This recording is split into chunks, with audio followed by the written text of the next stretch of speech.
Orain oso argi daukaguna da aro berri bat zabaldu dela, eta aro berri honetan gainera eskema zaharkituak gainditu egin behar ditugula.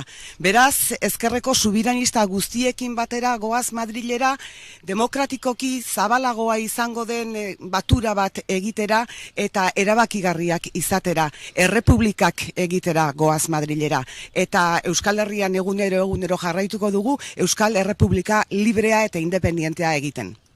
Nosotros formamos parte de una izquierda que construye puentes, que aúna voluntades, que suma fuerzas, que multiplica y que suma voluntades en el país, frente a otras izquierdas que solo aplican la tabla de restar y la tabla de dividir, y que desde nuestro punto de vista tienen dificultades para poder aspirar a gobernar nada cuando no son capaces de gobernarse a sí mismos. Nosotras y nosotros tenemos una ventaja.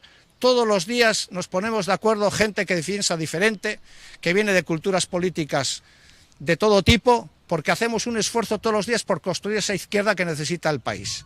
Y en segundo lugar, hemos construido un puente todavía mayor con los soberanistas de izquierda de Cataluña, de Galicia, con la gente de Canarias, de Asturias y de Aragón.